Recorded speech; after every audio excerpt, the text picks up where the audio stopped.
Chicos, chicas, buenos días. Bienvenido a la cápsula correspondiente a la semana número 2. Como ejercicio voy a reiterar y voy a hacer un pequeño resumen de unos 5 o 10 minutos vinculado a elementos que hemos visto en esta semana.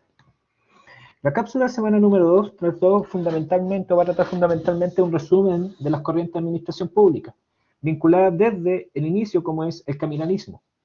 El cameralismo tiene como razón fundamental de existencia ya, la organización de los pequeños o de los primeros estados-nación en este sentido, ya finales del siglo XVI, XVII.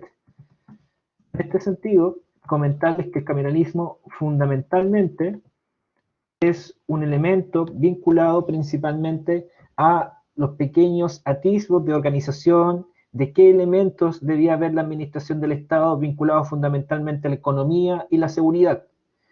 Ahora bien, el cameralismo, si bien no es una ciencia propiamente tal y no define a grandes rasgos los procedimientos administrativos y cómo estos se deben efectuar, ¿ya? Sí nos señala principalmente la base respecto sobre el cual va a operar las teorías administrativas, que es definir en una primera instancia qué vamos a entender por concepto de administración pública o las temáticas que va a abarcar la administración pública, que principalmente, como dije anteriormente, estaban vinculados con la economía y con la seguridad del Estado. Por otra parte, ya en el siglo XIX, Max Weber genera lo que se llama la teoría burocrática de administración, en la cual le da al Estado y le entrega al Estado el concepto y la definición sobre cómo debe operar, ¿ya? Ya no solamente definimos materias y temáticas a realizar, sino en base a un conjunto de preceptos y reglamentos, ¿ya?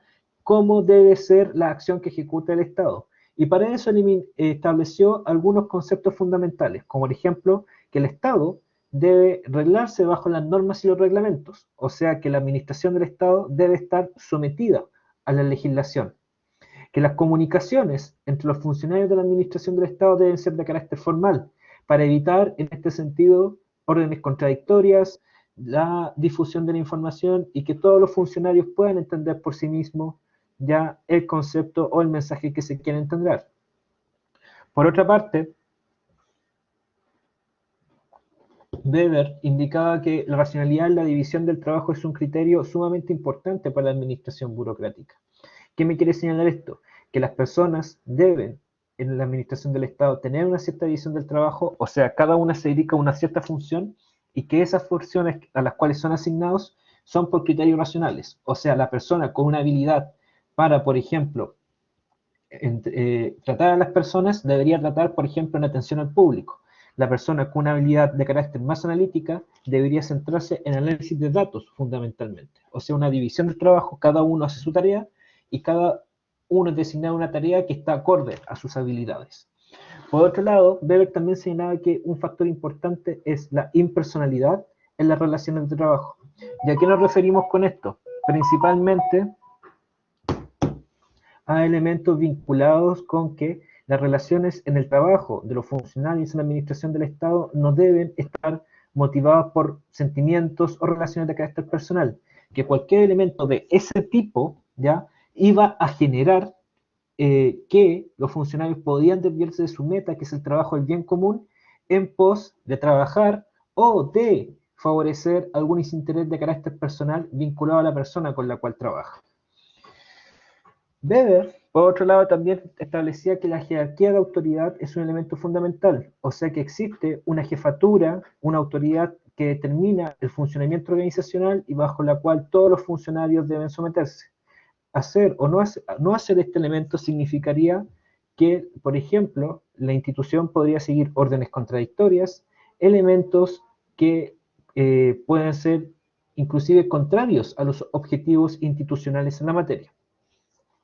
A su vez, Weber también señaló que un elemento fundamental es la competencia técnica y meritocrática. O sea que cada funcionario debe hacer, como dije anteriormente, la tarea para la cual técnicamente está capacitado y que a su vez la capacidad de ascenso en una institución va a estar determinada fundamentalmente por el esfuerzo, por los estudios y por la realidad o la realización del trabajo por cada funcionario. O sea, se plantea ya en primera medida en Weber la posibilidad del ascenso de tarea. O sea, el ascenso en base a la capacidad de las tareas. Si usted hace mejor su trabajo, va a ir ascendiendo en la escala del servicio público. O al menos así lo planteaba la burocracia de Weber. Por otro lado, tengo a Simon y el positivismo lógico, en el cual indicaba, bajo criterios de carácter racionales, que el Estado debía basarse fundamentalmente en la evidencia empírica, ¿ya?, para poder sesionar y trabajar.